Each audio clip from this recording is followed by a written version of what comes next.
Halo G6, bertemu lagi dengan Miss Riana dalam pembelajaran tematik.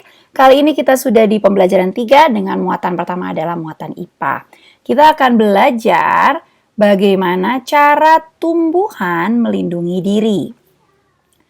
Kan sebelumnya kita sudah belajar tuh bagaimana cara tumbuhan menyesuaikan diri terhadap lingkungannya.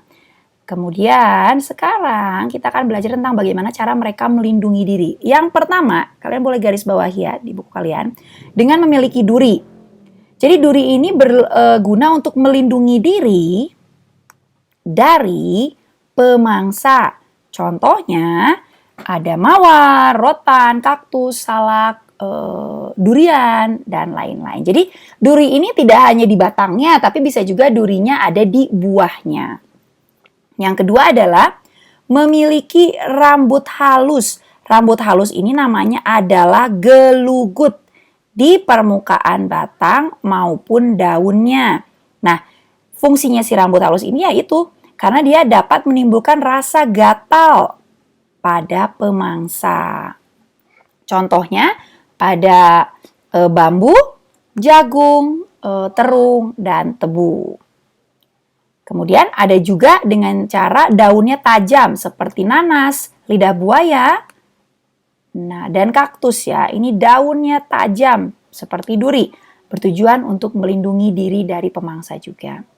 Ada juga yang menghasilkan getah seperti sawo, pepaya, karet, mangga, tanaman patah tulang, dan nangka.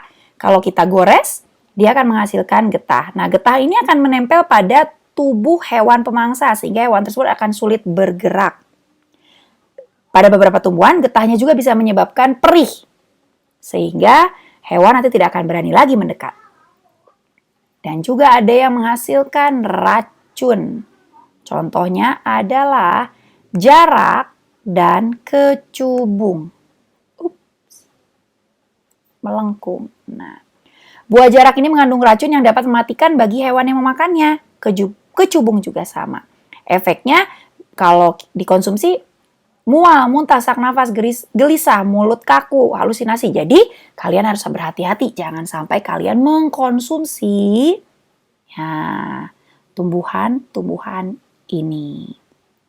Nah, sekarang yuk kita berlatih. Contoh tumbuhan yang memiliki duri pada batang untuk melindungi diri. Tadi apa nih? Kita lihat nih duri. Duri pada batang, ada mawar dan ada rotan. Oke, kita tulis. Mawar dan rotan.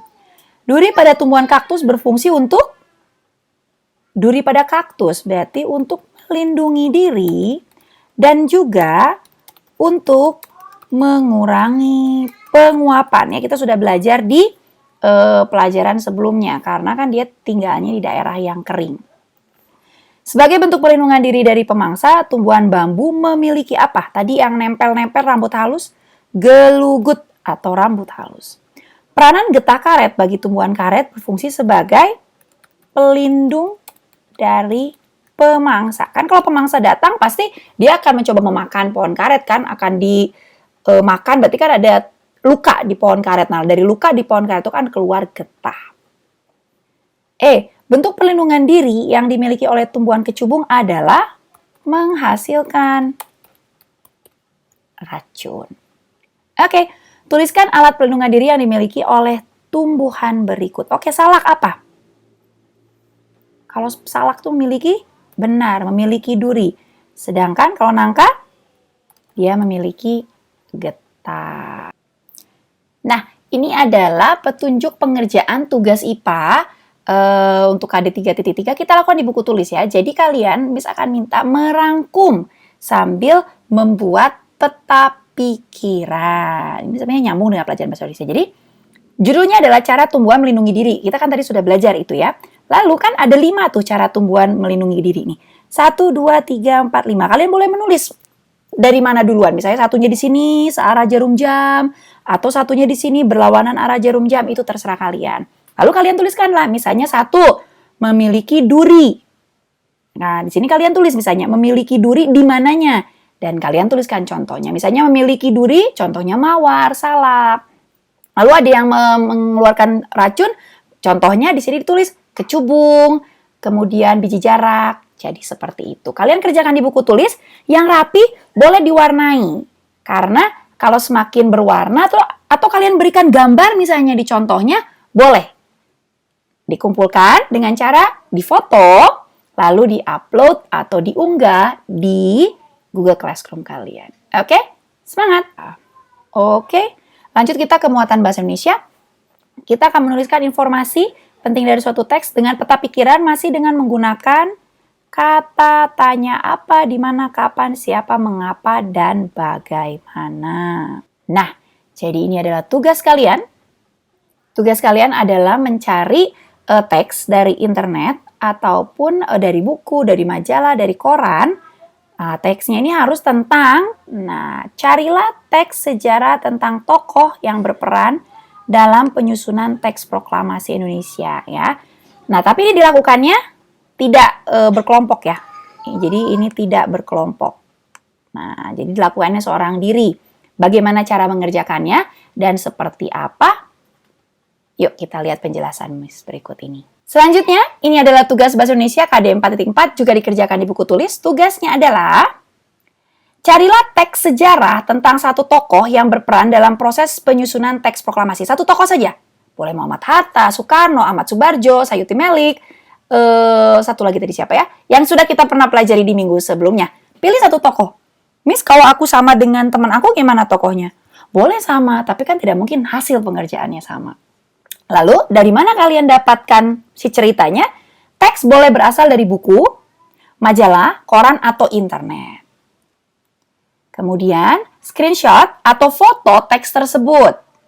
Jadi, kalau misalnya dari handphone, kalian screenshot, terus kalian, kalau misalnya dari koran atau dari buku, dari majalah, kalian boleh foto. Dan, lengkapi dengan foto tokohnya. Kalau misalnya di ceritanya atau di bukunya sudah ada gambarnya, ya udah nggak usah. Berarti kan sudah ada fotonya. Nah, baru yang kelima, buatlah peta pikiran seperti pada contoh sebelumnya. Peta pikiran harus terdiri dari 5 kata tanya beserta jawabannya. Ini adalah contohnya. Misalnya, kalau misalnya tokohnya Insinyur Soekarno. Pertanyaan pertama, siapakah nama tokoh tersebut? Namanya Insinyur Soekarno. Pertanyaan kedua, di manakah beliau lahir? Nanti Miss cari juga di situ. Tapi ingat, pertanyaannya ini harus sesuai dengan teksnya ya. Jadi jawabannya harus ada di teksnya. Jangan kalian tulis nanti di mana beliau lahir, tapi di teksnya nggak menceritakan tentang beliau lahir.